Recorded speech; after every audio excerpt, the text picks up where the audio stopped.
Hello students, मैं doctor Shweta Jamshedpur workers college इतिहास विभाग से आज मैं लेकर आई हूँ सेमेस्टर 3 का आपका जो पेपर है दिल्ली सल्तनत, उसी में से मैं विजयनगर साम्राज्य की स्थापना एवं उसके राजनीतिक इतिहास का वर्णन आज मैं करूँगी। यानी विजयनगर की साम्राज्य की स्थापना किसने की और राजनीतिक इतिहास उसका क्या रहा, कौन से राजा कब कब शासन किए, इसके बारे में आज हम चर्चा करेंगे। तो आइए चलते हैं। विजयनगर का अर्थ है जीत का शहर। प्रायः इसे मध्य युग का प्रथम हिंदू साम्राज्य माना जाता है।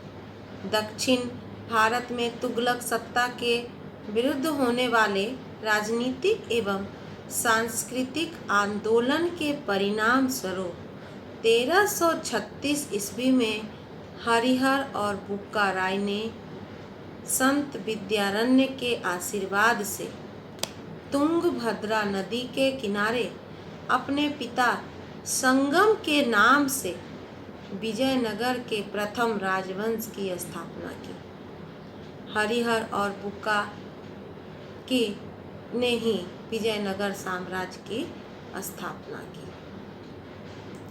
1336 ईस्वी में विजयनगर साम्राज्य के प्रथम राजवंश संगम वंश की स्थापना होने के बाद हरिहर प्रथम, जो 1336 ईस्वी से 56 ईस्वी तक ने अपने भाई बुक्का की सहायता से विजय और साम्राज्य विस्तार के एक युग का आरंभ किया। 1346 ईस्वी में होयसल राज्य तथा 1347 में कदम्ब प्रदेश को विजित कर लिया। कुमार कंपन के नेतृत्व में मदुरा की सल्तनत को भी लिया गया।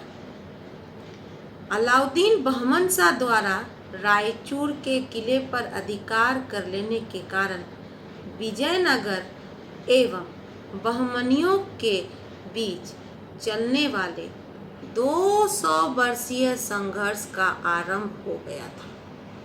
हरिहर का उत्तराधिकारी बुक्का प्रथम 1356 से 77 ईस्वी तक उसका शासनकाल था। उसने मदुरा पर विजय प्राप्त कर उसे विजयनगर में सम्मिलित कर लिया।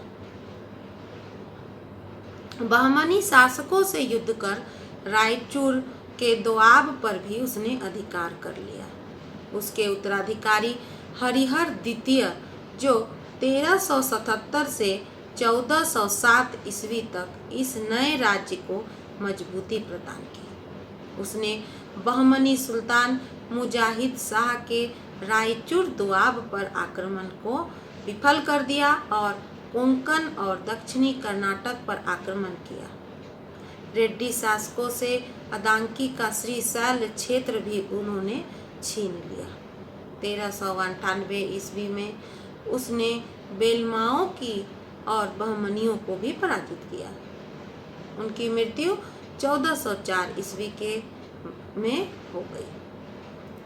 उनकी मृत्यु के बाद 2 वर्षों तक विजयनगर में राजनीतिक अस्थिरता बनी रही और 1406 ईस्वी में देवराय प्रथम, जिनका शासनकाल 1406 से 22 ईस्वी तक वह शासन बना।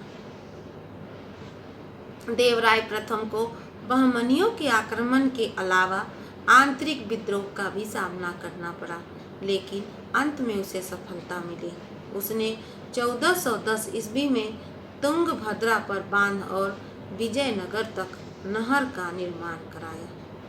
उसके शासनकाल में ही इतालवी यात्री निकोलो कॉन्टी ने विजयनगर की यात्रा की थी।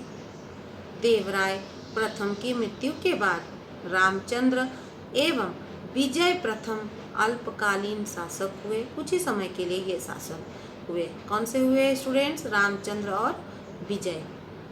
1423 ईस्वी में देवराय द्वितीय, जिन्होंने 1423 से लेकर 46 ईस्वी 46 ईस्वी तक संगम वंश का वह महान शासक बनकर आए। उन्हें गजबेतकर भी कहा जाता है। उनके शासनकाल में केरल सहित अधिकांश दक्षिण भारत को विजयनगर साम्राज्य में शामिल कर लिया गया। उन्होंने तेलुगु कवि श्रीनाथ को संरक्षण दिया, मुस्लिमों को सेना में भर्ती भी किया।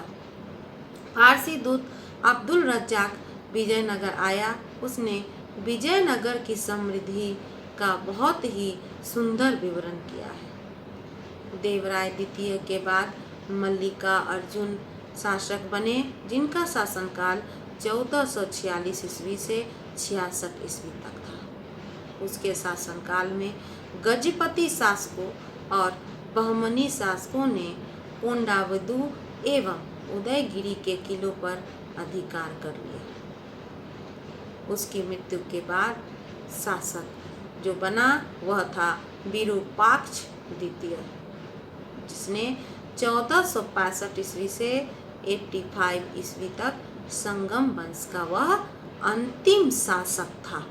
कौन था अंतिम शासक स्टूडेंट? विरूपाक्ष द्वितीय।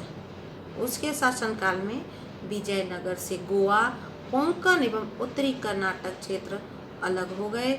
ऐसी स्थिति में जबकि विजयनगर राज्य टूटने की स्थिति में था, चंद्रगिरी के गवर्नर सालुब नरसिंह ने विजयनगर की रक्षा की। विरूपाक्ष के पुत्र प्रौढ़ देव राय की हत्या के पश्चात उत्पन्न हुई अराजकता स्थिति का लाभ उठाते हुए सेना नायक नरसा नायक के आमंत्रण पर नरसिंह सालुब ने गद्दी पर अधिकार कर लिया और विजयनगर साम्राज्य के द्वितीय राजवंश सालुब वंश की विजयनगर में स्थापना हुई। सालुब वंश 1485 ईस्वी से 1506 ईस्वी तक था।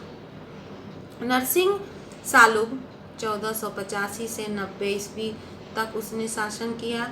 उसने विद्रोही सामंत शासकों और नायकों का दमन कर दिया, उसे हटा दिया, लेकिन वह पुरुषोत्तम गजपति से पराजित हुआ और बंदी बना लिया गया। मुक्त होने पर उसने कर्नाटक के तुलु प्रदेश को जीता और अरब से होने वाले घोड़े के व्यापार को फिर से शुरू कर दिया। उसका उत्तराधिकारी इमाम टी नरसिंह जो 1490 से 1506 ईस्वी का था, बहुत ही कम उम्र का शासक था।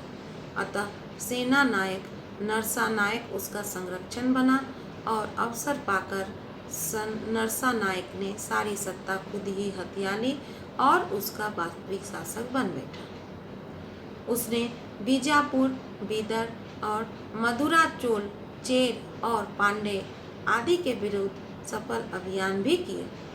1505 में नरसा नायक के पुत्र वीर नरसिंह ने इमांडी नरसिंह की हत्या कर सुलुभ वंश को समाप्त कर दिया और विजयनगर में तीसरे वंश तुलुभ वंश की स्थापना की। पहला था संगम वंश स्टूडेंट, दूसरा था सुलुभ वंश और तीसरा वंश तुलुभ वंश अब आ गया। वीर नरसिंह अपने 4 वर्षीय 1505 से 9 ईस्वी के छोटे से अल्पकाल में आंतरिक विद्रोह और बाह्य आक्रमणों का सामना करता रहा और 1509 में उसकी मृत्यु हो गई। उसकी मृत्यु के बाद उसका छोटा भाई एवं विजयनगर का सबसे प्रसिद्ध शासक कृष्णदेव राय 1509 ईस्वी से 29 ईस्वी तक उसका शासन काल रहा, वही राजा बना। कृष्णदेव राय ने विजयनगर को समृद्धि और गौरव के चरम उत्कर्ष पर पहुंचा दिया। उसने सबसे पहले आंतरिक शांति और व्यवस्था विजयनगर में स्थापित की। 1509 से 10 में बीदर और बीजापुर के संयुक्त मोर्चे को पराजित किया गया। रायचूर के दोआब पर भी उसने अधिकार कर लिया। बीदर पर आक्रमण कर बहमनी सुल्तान महमूद शाह को कारागार से मुक्त करवाकर बीदर की गद्दी पर आसीन करवाया और यवन राज स्थापनाचार्य की उपाधि भी उसने धारण की। कृष्णदेवराय ने उड़ीसा के गजपति शासक प्रताप रुद्रदेव को 4 बार पराजित किया और अंत में प्रताप रुद्र ने अपनी पुत्री का विवाह कृष्णदेवराय से कर शांति को स्थापित कर लिया।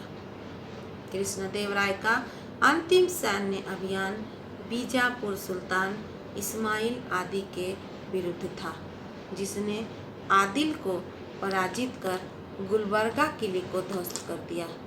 इस प्रकार 1520 तक कृष्णदेव ने विजयनगर के सभी प्रतिद्वंदियों को पराजित कर दिया था और उन्होंने बीजापुर के विरुद्ध शत्रुता के कारण कृष्णदेवराय ने पुर्तगालियों से भी संधि कर ली। इसी समय पुर्तगाली यात्री डोमिंगोस पायस विजयनगर की यात्रा पर आया। कृष्णदेव महान विजेता होने के साथ प्रसिद्ध विद्वान भी थे। उन्होंने अपने राजनीतिक तथा प्रशासनिक विचार प्रसिद्ध तेलुगु ग्रंथ अमुक्तमाल्यद में लिपिबद्ध किए हैं। उनके दरबार में तेलुगु साहित्य के 8 सर्वश्रेष्ठ कवि रहते थे, जिन्हें अष्ट दिग्गज कहा जाता था।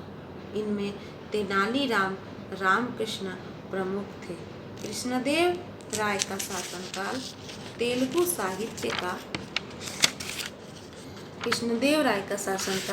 तेलुगु साहित्य का क्लासिक युग था। उन्हें आंध्र भोज या अभिनय भोज भी कहा जाता था। उन्हें नागलपुर नामक नगर की भी स्थापना की तथा हजारा और विट्ठल स्वामी मंदिर का निर्माण भी करवाया। उनके शासनकाल में एक अन्य पुर्तगाली यात्री डुआर्ड बारबोसा भी विजयनगर आया। कृष्णदेव राय की मृत्यु के बाद उसका भाई अच्युतदेव राय, जो 1529 से 42 ईस्वी तक शासक था, वह वहां का शासन संभाला। उसने बीजापुर से रायचूर और मुदगल के किले को छीन लिया, गजपति शासकों को परास्त किया और 1530 में गोलकुंडा के सुल्तान को भी परास्त कर दिया। लेकिन अच्युत के बाद कृष्णदेव राय के जमाता राम राय के मध्य सत्ता संघर्ष चलते रहे और जिससे विजयनगर में प्रशासनिक अव्यवस्था फैल चुकी थी। अच्युत राय की मृत्यु के बाद सदाशिव 1542 से 1570 ईस्वी तक शासक रहा। राम राय उसका संरक्षक बना। राम राय एक महान राजनीतिज्ञ और योग्य सेना नायक था, लेकिन उसने विजयनगर की परंपरा के विरुद्ध पड़ोसी मुस्लिम राज्यों को आंतरिक राजनीति में हस्तक्षेप करने दिया। परिणामस्वरूप सभी समकालीन दक्षिणी मुस्लिम राज्य ने सम्मिलित रूप से 1565 ईस्वी में तालीकोट के युद्ध में विजयनगर साम्राज्य को पराजित और ध्वस्त कर दिया। राजा राम राय के भाई तिरुमल ने विजयनगर के चौथे और अंतिम राजवंश अरिविडु वंश की स्थापना की और 1 शताब्दी तक उसके वंशजों ने शासन किया, लेकिन वे सब पुराने विजयनगर शासकों की छाया मात्र ही थे। इसीलिए विजयनगर का सूर्य तालीकोट के युद्ध के साथ ही अस्त हो गया। इस प्रकार 17वीं सदी के मध्य में विजयनगर साम्राज्य भारतीय इतिहास का एक गौरवशाली अध्याय मात्र बनकर रह गया। इस पर हमने जो आज चर्चा की वह था विजयनगर साम्राज्य। विजयनगर साम्राज्य में किन किन वंशों ने कब कब शासन किया, तो सबसे पहले हमें याद रखना है कि सबसे पहले संगम वंश की स्थापना हुई। संगम वंश के बाद सुलुभ वंश की स्थापना हुई। सुलुभ वंश के बाद तुलुभ वंश की स्थापना हुई और लास्ट में अरगुडु वंश की भी स्थापना हुई। लेकिन सुलुभ वंश के बाद जो कृष्णदेव राय, जब तुलुभ वंश के विजयनगर के सबसे प्रतापी राजा कृष्णदेव राय थे और जब तालीकोट का युद्ध हुआ तो संयुक्त रूप से जो मुस्लिम की सेना थी उन्होंने विजयनगर को पूरी तरह पराजित करके ध्वस्त कर दिया और विजयनगर का साम्राज्य खत्म हो गया। लेकिन स्टूडेंट हम ये कह सकते हैं कि विजयनगर जो था वह भारतीय इतिहास में एक गौरवशाली साम्राज्य के रूप में हम आज भी उसे देखते हैं। तो ये था आज का आपका इस पर हमने चर्चा की। आगे हम फिर मिलेंगे, तब तक के लिए नमस्कार।